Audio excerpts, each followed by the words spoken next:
Sí. Sentí que los músculos de mi mandíbula se trababan con tanta fuerza que pensé que un diente se me iba a romper. Mi nieta estaba a 1 metro de mí, con el betún todavía pegado a su ceja izquierda. Una mancha de crema de mantequilla resbalando por el puente de su nariz, como una lágrima que olvidó de qué color debía ser. Tenía 5 años. Se había pasado 2 semanas practicando cómo soplar las velas. Y el hombre que acababa de empujar su cuchara en su propio pastel de cumpleaños se estaba riendo. Mi hija, Miranda, se quedó congelada con la mano a medio levantar, como si hubiera estado a punto de atrapar algo y hubiera olvidado cómo se ve la caída. El padre de mi yerno, el hombre que lo había hecho, se limpiaba la palma de la mano en una servilleta de lino como si hubiera tocado algo sucio. Y mi yerno, el esposo de mi hija, el hombre que hace 2 años se había parado frente a un altar prometiendo protegerla, se reía entre dientes. De verdad se reía entre dientes. Le dio una palmada en el hombro a su padre y dijo: «Tranquilo, papá. Tiene que aprender que en esta familia no toleramos el protagonismo». Protagonismo. Esa fue la palabra que usó, para referirse al pastel de cumpleaños de una niña de 5 años.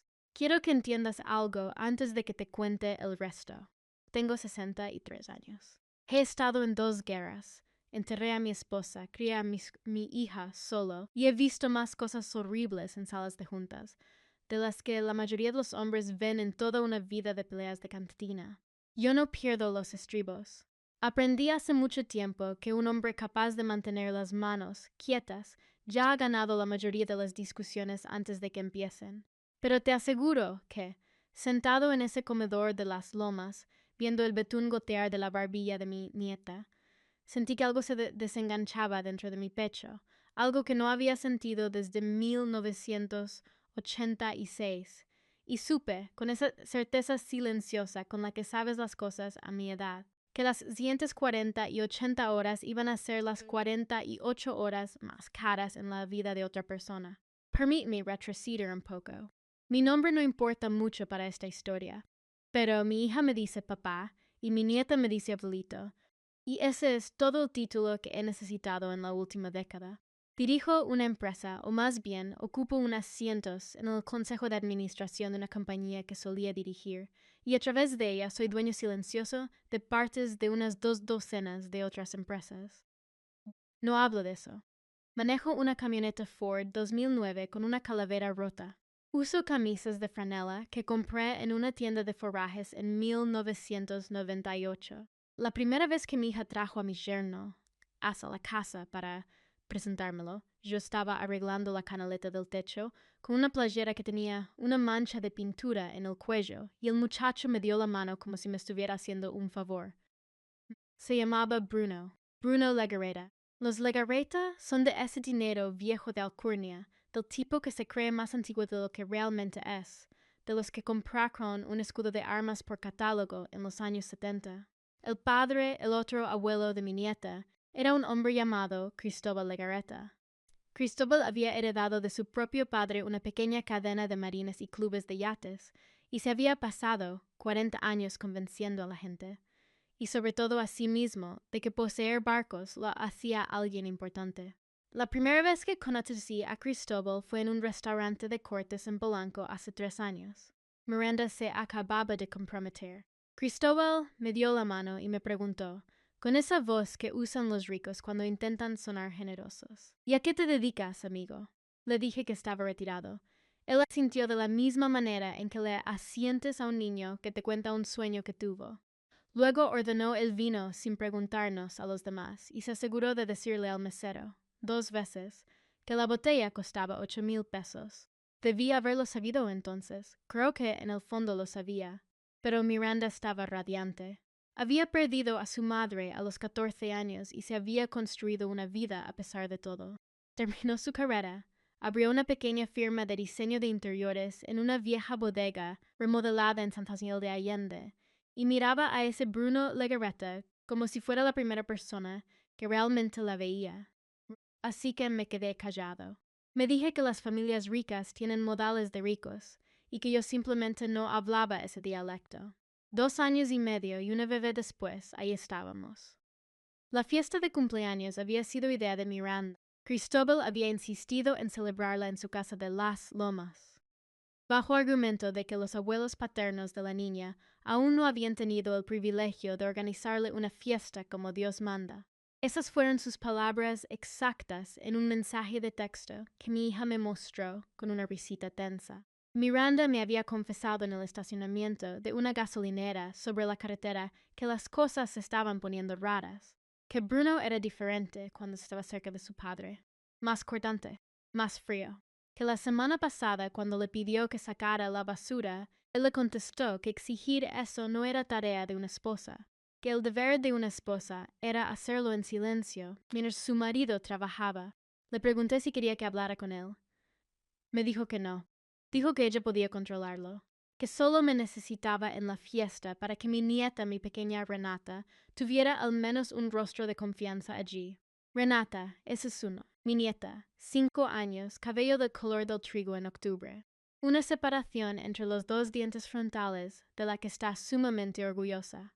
Llama a las mariquitas mágicas y se niega a que la corrijan. Ella misma había elegido su vestido para la fiesta, uno de terciopelo verde con un lazo, y le había preguntado a su madre 3 veces si su abuelito iba a estar ahí. Conduje hacia allá esa mañana en la camioneta. La estacioné en la calle para no arruinar las fotografías frente a la casa. No soy un hombre vanidoso, pero he aprendido a leer el ambiente. La casa de los Legarreta era de esas que no tienen timbre común, tienen un cariño. Una empleada doméstica, una joven con uniforme negro a la que claramente nadie le había dicho que su nombre merecía ser recordado, abrió la puerta y me guió a una sala donde unas 14 personas ya estaban bebiendo. Cristóbal acaparaba la atención cerca de una chimenea, contando una historia sobre una regata de yates.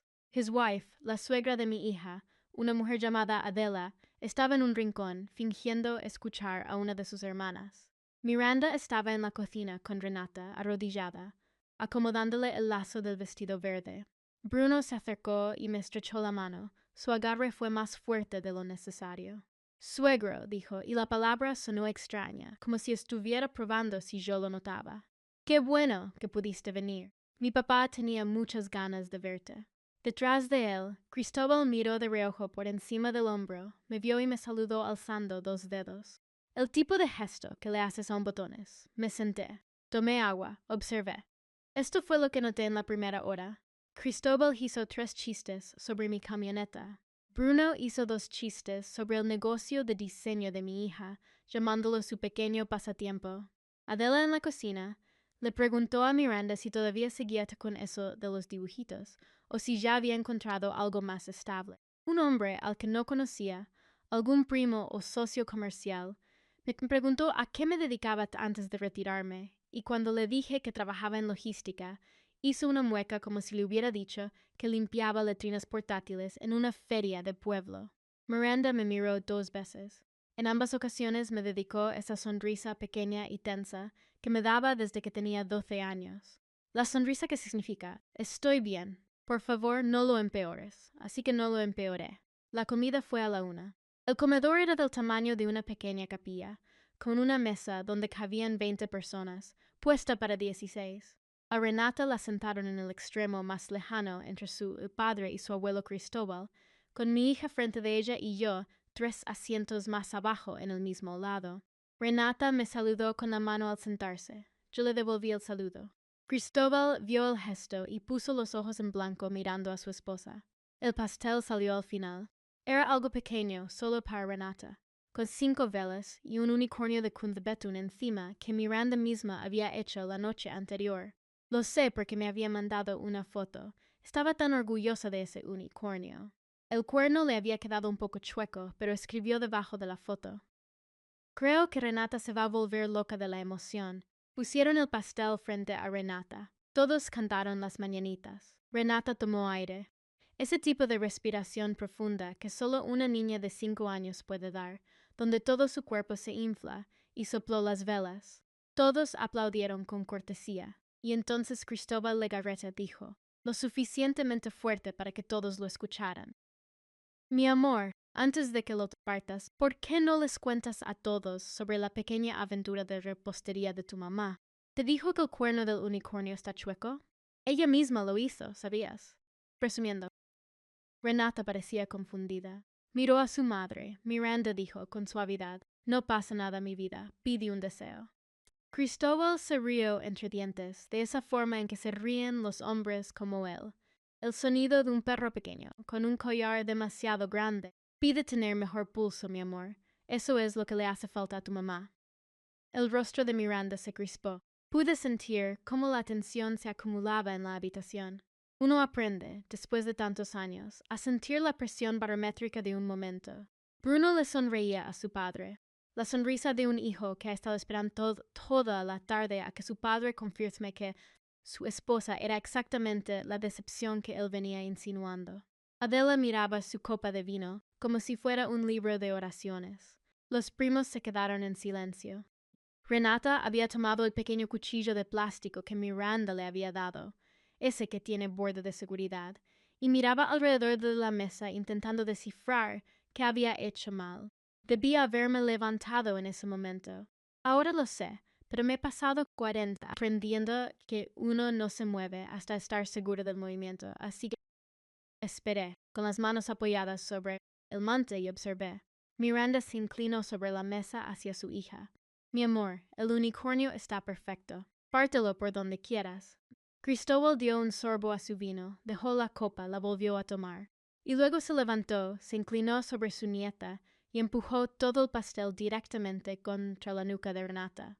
Quiero ser preciso sobre lo que pasó porque en ese momento pareció durar 10 minutos, pero en realidad tomó unos 4 segundos.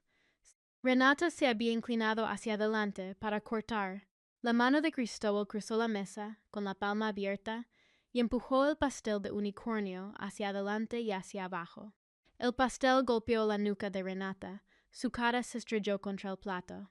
El betún salpicó su vestido verde, el mantel y el rostro de su madre al otro lado de la mesa.